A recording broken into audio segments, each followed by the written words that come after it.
very short-handed Lakers lose a tough one to the Brooklyn Nets on the road. The Nets had lost 7 straight games. Bottom line, guys, the Lakers struggled in a lot of areas here. 15 turnovers that led to 19 points. The 16 rebounds, offensive rebounds for the Nets that led to 16 points. A couple of those late in the fourth quarter that were absolute killers. Listen, they got great games from Goodwin. Got a lot of offense from Dalton, Gabe Vincent, a season high. But Luka and Austin both struggling tonight.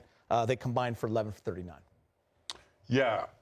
In a game that was winnable, the two things that you pointed out, I think, were the reasons they lost the game. Too many offensive rebounds, and just not enough, too many turnovers, and Brooklyn was able to, get points off of those turnovers. You needed everyone to kind of have a decent game. And when Reeves was, I don't know, he was like 1 for 9 until he hit that three off the glass. And then Luka, they were focusing on him a lot. The ball didn't move that much. I don't know. The Lakers only had how many assists tonight? Actually 31. Oh, that was good. They had 31 assists tonight. I didn't really see. And James, they hit 19 really see threes. That. They hit a lot of threes, but Brooklyn was it was the rebounds and the turnovers, Keeter. And there's too many offensive rebounds. I counted 4 on one possession one time, and it ended up with a 3-point play. That's when it went from 4 to 7 points too. So it's just hard to get back in a game or win a game when you're lacking. Even though they had 31 assists and even though they hit some threes, still just some of those categories are very detrimental to a ball game when you give up that much. Yeah, it's very tough. You look at that second quarter where the Lakers only scored 19 points. And it was vital that you could see they took their foot off the gas and they thought this was going to be an easy one. For me, that was one of them ones where you guys on the bench be telling the stars, yo, man, no, let's take them out right here. This is the biggest thing. And once they saw that crack in the Lakers' armor, they was in attack mode. Think about all the threes they made in the second half. That was from that second quarter where the Lakers gave them life. And overall, I thought the Lakers played decent. But once you start that avalanche, it's hard to stop it. Yeah, you mentioned that second quarter. It was 32 to 19. In favor of Brooklyn. With 11 minutes left in that second quarter, the Lakers were up by 15, and it looked like they might be able to cruise on this one. But you're right, that Brooklyn got life, Brez, and honestly, if you look at just part of the game, wow, Lakers shot 47% from 3, hit 19 of them. They got 17 from Goodwin. They got 19 from Dalton, 24 from Gabe. You're thinking that's a win, but it just doesn't tell the whole story. Yeah, too many rebounds. And Brooklyn, not a good team, period. 29th in rebounding. James, you mentioned the possession where they had like 4 offensive rebounds. That's a power play. That's a 5-on-3 power play in hockey. I mean, that's just too many chances for a team. The Lakers, okay, they had 4 important guys on the bench. 51 points scored among those 4 guys. That's a lot of offense on the side. Not a lot of time to get rest. And then you have that back-to-back Milwaukee and Denver. And let's face it, the Lakers have been playing some incredible basketball over the last 3 months. I mean, heading into tonight to the 4th best record in the league, but they looked a little tired as well. I mean, and rightfully so. They've had a big stretch here with a lot of games coming up, and the injuries have started to hit. Dorian Finney-Smith was out tonight. Rui's still out. We all know LeBron is out. Jackson Hayes. So you're talking 4 major contributors and rotation guys out of the game. But no excuses. You gotta play with what you have. And like I said, the role players did their thing. James, let's talk about the end of the game. They wanted to foul, but they didn't want to have an and one with that. So unfortunately, didn't defend that sideline out of bounds play correctly. Yeah, it was a lot of miscues down the stretch. Even that we were talking about that last offensive rebound they got where Vando clearly got thrown to the ground. Vando had him boxed out, by the way. Yeah, and that's one of the things where, when you're a team like Brooklyn, and the way that there was a lot of chirping going at the refs, that, they might, hold that whistle sometimes. That's why I'm always telling guys, just play the game. The more you chirp at refs, the more they're going, they're human. They can have grudges. They can have a blind eye to certain situations. And for me, I think the Lakers, the refs held a whistle a lot tonight. Yeah, they did. At one point, it was 16 free throws to 2. Yeah. Lakers ended up shooting 19 compared to 30. Yeah, they've been on the other side of that for sure multiple times, right? So it comes and goes. But it was frustrating for sure. And it definitely frustrated Luka. Yeah, it definitely frustrated Luka. And that's one of the things that, use a harp on, talking to Shaq, talking to Cole. I said, just let it go. Let you play. Yeah. solve everything else. Because once you play hard and let that and then just play the game the right way, things will work itself out. Yeah. And I felt like that got them out of the rhythm. The guys were going to the hole because when the refs aren't when they're holding their whistle, that can frustrate you. That can make you miss your shots. That can make you do so many other different things. Could you sense it on nights where Kobe just wasn't getting a call? Yeah. Yeah. Oh, really, Shaq. Shaq more than anybody. And I said, well, big fella, you're going to take care of yourself because he about to elbow the heck out of someone. Yeah. And you take care of yourself. But, on those nights, like, that's where you get in the huddle. And it got to be the coaching staff, too. You got to say, let that go. Nobody say nothing. Just go out there and play. Phil will say, okay, we're going to fine you $100 just for the fun of it. Say if you say anything to refs, just play basketball. And I think tonight it frustrated the Lakers so much that it affected their game, their play. And there's a way to talk to the refs, too. And usually if you can contain yourself, it's not initially.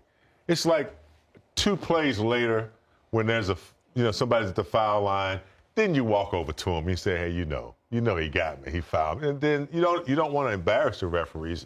Yeah. There's a way that you can talk to him, and it's not the way Luka is doing it because they don't want to hear that right away. They do make mistakes, too. Yeah, for sure. Yeah. If you look at the last 2 games, there's been a couple quarters that have really started to alarm me a little bit. They had the 18-point third quarter in Boston with no assists. Tonight, obviously, no LeBron. That's going to hurt. But that 19-point second quarter that you talked about, Rob, even to beat them, you have to make your shots. And the 2 big guys the Lakers needed to make the shots just didn't. All right, let's hear from J.J. Redick. He's speaking with Mike Trudell in the media.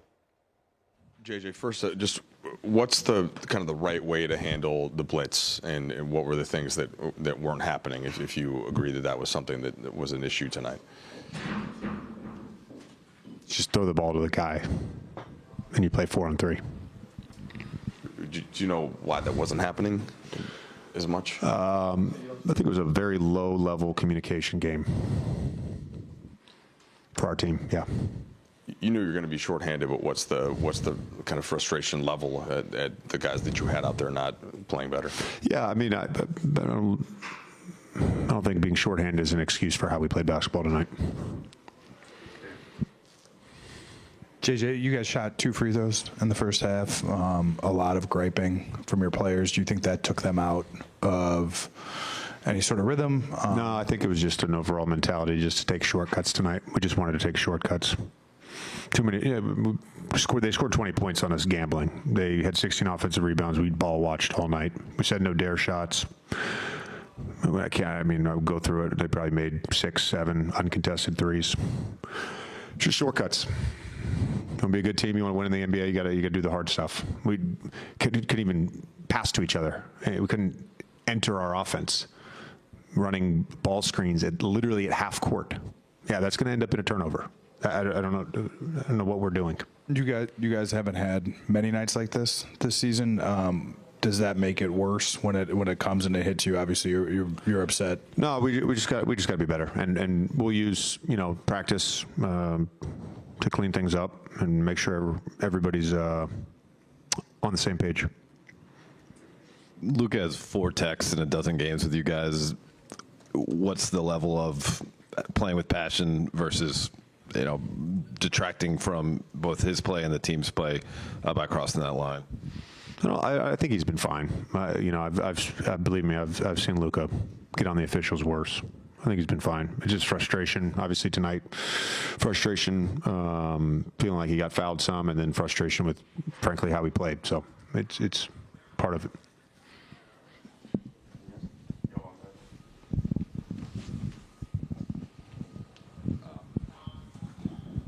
On a more positive note, I guess within playing on 4-on-3 and some possessions, Gabe had 24, Dalton had 19, Jordan had 17, a career high 5 threes. Like, what did you see, I guess, when you guys were able to execute offensively and attack things in terms of generating? Yeah, I thought we made some good pocket decisions. I thought when we were able to get them in the blender, we generated good offense. I actually thought there was some good to greats that we missed throughout the game.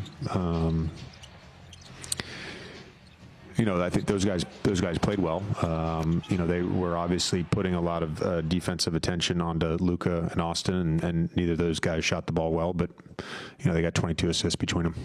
What are your thoughts on the next 2 games, the Milwaukee Bucks and then Denver Nuggets, who Nikola Jokic knows Luka pretty well? obviously got to play the first game first, and also got to practice first. So that's where my thought goes. The next thing. Luka finished with 22 points, but he needed 26 shots to get there. Speaking with Mike in the media.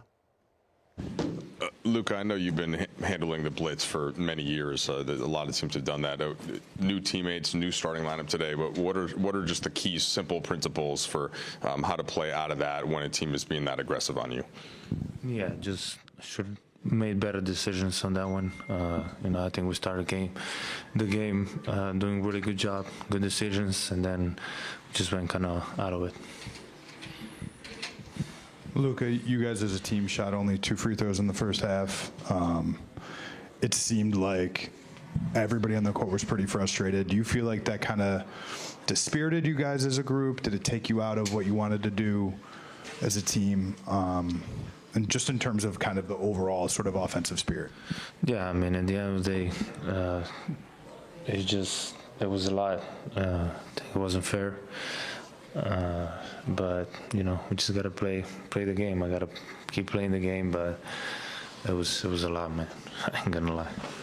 Luka, obviously you guys are undermanned beyond just missing LeBron, Dorian and Rui and Jackson. When you got the contribution from guys like Gabe and Jordan and Dalton, does it feel like a missed opportunity at all? The fact that you weren't able to get it done when the role players did step up? Definitely. I think I should have helped more, but they all play great. And we got to have the same mentality going forward. Injury is going to happen, and we just got to be next man up mentality. When we spoke with JJ, he mentioned that today was a low-level communication game. He mentioned you guys played like a team looking for shortcuts. How much of that did stem from the frustration with officials or frustration with certain calls not going your guys' way? I mean, yeah. I think, like I said, we started the game good, defending. I think they had 16 points in the first quarter. But then we just kind of let go of the rope. We got comfortable, and we should have not done that. Luka, JJ said you guys are going to be practicing, and you guys obviously haven't had a lot of practice time. What is the biggest benefit, even with the group being relatively banged up and shorthanded right now, in terms of just getting on the practice court? What do you feel like you guys could fine-tune on either side of the ball? I don't know. That's a question for JJ, but I think just having 2 days between the games is going to help us a lot. A little more rest, but just go through plays, get our defense set, and just correct the mistakes. Can I speak native language? Luka, izvanredna dvoigra, 22 poena, 12 skokova, 12 asistencija, triple-double, ali nažalost nije uspjelo večeras. Koji su utisci u utakmici? Evo za naše gledalce, šta kažeš o prelasku u Lakers, ovako je sad već posle skoro mjesec dana? Što sve u redu. Šteta što nismo dobili utakmicu danas, ali srećan sam da sam ovdje. Igrate sad Nikola Jokićem protiv Nikola Jokića u petak, je li to uvijek ovako nešto posebno, dobro se znate? Da, uvijek je posebno. Luka, navijači so v Sloveniji zelo pozorno spremljali vašo zgodbo. Lahko zdaj po nekaj tednih poveste, kako se počutite v novem klubu in v novem mestu? V redu. Vsak dan boljš. Treba se še bolj navaditi, ampak vsak dan boljš gre. Luka, vem, da je to še daleč, ampak Nemci se že pripravljajo na pripravljalno tekmo reprezentance proti vam. Boste igrali za slovensko reprezentanco? Boste toliko premoči? Bomo videli.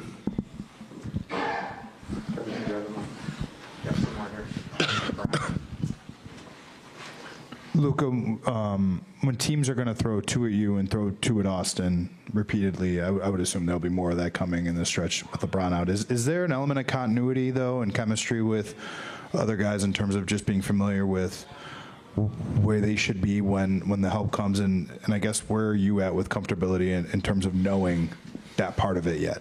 Yeah, I'm comfortable with that. You can see in the other games. Today wasn't a good example of me, but you can see in the other games, when they blitz, we're in great spots, and that's what like when JJ said about communication today, that wasn't on point, and that's my fault, and we should have done better by that. Just how do you feel physically? One, you were obviously sore from Saturday, and when you say not fair, Is that just the number of calls, or is that sort of things they were getting away with that maybe even if they, were being called, you didn't like that kind of thing? I'm not going to say anything. But I think everybody saw the game, so they know what happened. Thank you. Trying to bait him in, but he likes his money, Rob, so wisely put down the mic, and I don't need to answer that. I think we all know how he feels. Yeah. Let's talk LeBron James. Brez, what's the latest? 1 to 2 weeks is what has been reported by Shams and the Lakers. Yeah, I mean, that's what's out there. So you obviously start looking at the Lakers' schedule. And as we already mentioned, it's going to get really compact starting Thursday. You got the back-to-back and other teams around them in the standings winning. You just don't want to fall to like 4th or 5th by the time LeBron comes back healthy. And Big Game, just what we missed with him on the court, just used to that energy that he has played with during this huge stretch where he has been absolutely phenomenal, and we've been raving about him being 40 years old. Just missed that tonight in terms of the defense, the rebounding, the extra possessions that he gets, the attacking, a bucket when you need it, right? Like, yeah, you definitely miss. You miss the his first time they played without him. Really. You miss his leadership. Yeah. You miss his leadership, which includes everything you talked about. Tonight, I thought maybe he could have helped a lot with the rebounding. LeBron has been really focused on, getting defensive rebounds in particular. And also he would have been another threat. It was tough for Luka to be out there all alone. Reeves not having the night that we are accustomed of him having. So, yeah, LeBron would have helped on the rebound. He would have been a little bit more physical force against Brooklyn as they were trying to lay the lead on us. So, yeah, you missed the king tonight. You also missed the presence of Rui, another physical body. Smith, so, yeah, you missed bodies, but they still had a chance to win the game. Sometimes you get caught up in this fast play. When you're up 15, that's the time to really execute. Mm-hmm. All right, we're just going to chip away. We don't have to take a bad three. We don't have to take a bad shot. We have to take a great shot, regardless if it's a 2 or 3, because at that point, those are daggers in the heart. Death by 1,000 cuts, So for me, that's one of the things that the Lakers need to learn how to do, because sometimes they're looking for the ooh-ah moment of a big, long 3, logo 3, or some fancy shot. Nah, just get it in the hole, go to the hole. And that's what we really miss with LeBron not being in the game, because LeBron will put his head down and go straight to the basket. Even though Luka does the same thing, it's a different type of going to the hole with LeBron because it's above the rim. Luka plays below the rim. So that's one of the things that I really miss about LeBron when he's in the game, because that moment when he gets that defensive rebound, like you said, James, and he sees a direct line to the basket, there's no stopping him. Yeah, and before we go to break, just real quick, Brez, big picture, you mentioned that. You've been actually talking a lot about that March schedule coming up. We didn't know we'd be this short-handed. So these are going to be some days you're just going to have to go game by game. No Rui, you just not really know who's going to be available. That's going to be the tough part. A lot of heavy minutes for guys as well. Yeah, it's bad timing, no matter how you slice it. You got a lot of games coming up. You got 4 guys, we just saw them on the sideline. Maybe Dorian's back in a few days. This is actually the only time these next few days where they go the entire month without a game, either the next day or the day after. That's right. This is it, right? For the so rest you got 2 full days to rest. You come back Thursday. Hopefully that gets at least a couple guys back. I'm not predicting LeBron or Rui will be back by then, but Dorian would definitely help. And Jackson Hayes give you that lob threat, give you that little bit more rim protection than they have right now. All right.